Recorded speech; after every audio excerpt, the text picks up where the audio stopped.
This is Myra Elaine on the Buying Space channel. I'm reading from the Torah. The Hebrew's on this side. The English translated from the Hebrew directly is on this side. And we're in chapter 41, starting in verse 17. I'm going to reread 16.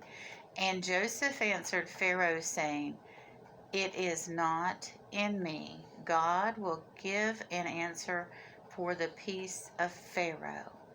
And Pharaoh said unto Joseph, "In my dream, behold, I stand upon the brink of the river, and behold, there come up out of the water 7 cows, fat and flesh, and good in shape, and they feed in the meadow.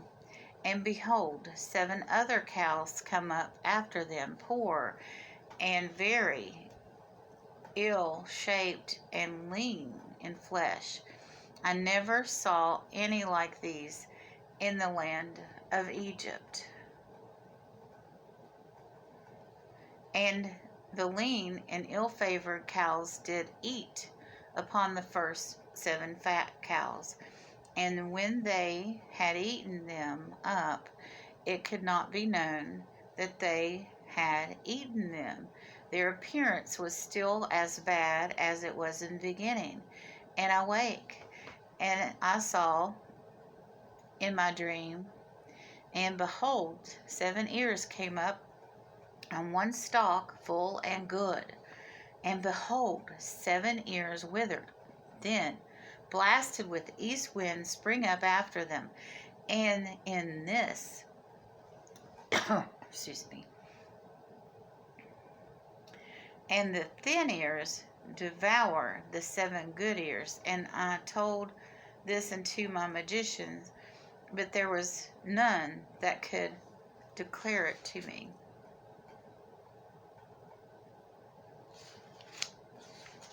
You turn the page this way in a Torah. And Joseph said unto Pharaoh, "The dream of the Pharaoh is one that which God is about to do. He hath declared to Pharaoh, the 7 good cows are 7 years, and the 7 good ears are 7 years. The dream is one.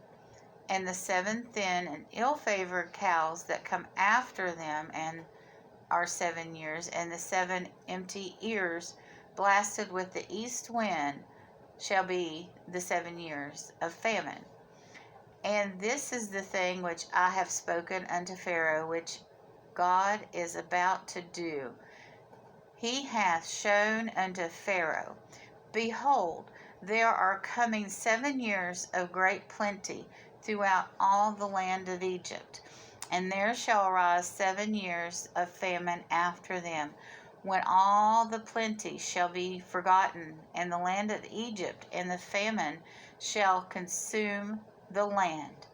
And the plenty shall not be known to the land by reason of this famine following it, for it shall be very grievous.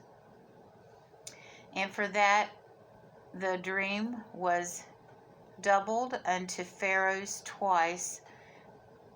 It is because the thing is firmly resolved on by God, and God hasteneth to bring it to pass. Now therefore let Pharaoh look upon a man discreet and wise, and set him over the land of Egypt.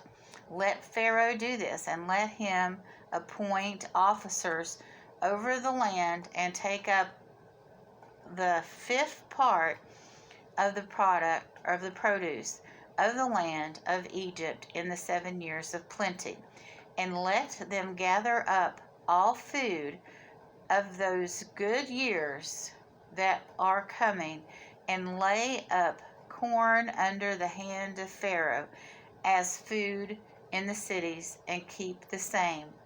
And the food shall be for a store to the land against the 7 years of famine, which shall be in the land of Egypt, that the land perisheth not through the famine. And the thing that was good in the eyes of Pharaoh, and the eyes of all the servants.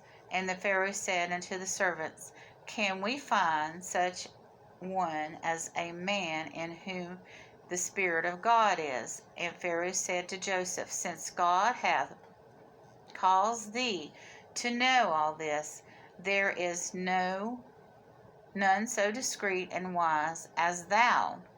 Thou shalt be over my house, and according to thy word shall all my people be ruled. Only in regard to the throne will I be greater than thou. And Pharaoh said to Joseph, See, I have set thee over all of the land of Egypt. So Pharaoh's dreams were interpreted by Joseph. And once again, Joseph was put in charge. Joseph was the favorite at home. He was sold into slavery by his jealous brothers. He went into the chief guard's house, and his wisdom and his intelligence and his charm led him to lead that household, to be in charge of that household, because the chief of the guards is gone a lot. He needs a second in command. The wife of that household tricked her husband into thinking that Joseph had betrayed him when he had not. So he went to jail. And even in jail, Joseph was put in charge after a while because he showed his integrity and his intelligence. And here, Joseph's spirituality, intelligence, and charm and wisdom led him to Pharaoh. And Pharaoh has now put Joseph in charge of all of Egypt, save the throne, which is Pharaoh. Follow your heart. Understand your spirituality. And don't be afraid to speak your faith. If Joseph would have thought, hey, I'm in a foreign land here. They worship different gods. I'm in a different place. I can't really say I'm Hebrew here. I can't say that I believe in Yahweh. I have to hide all that to survive. If he'd have done that, he would have stayed a slave and probably would have been put to death or had been in jail forever once he ran into trouble. So do not deny God in your heart, in your mind, or with others. Have a wonderful and blessed day, everyone.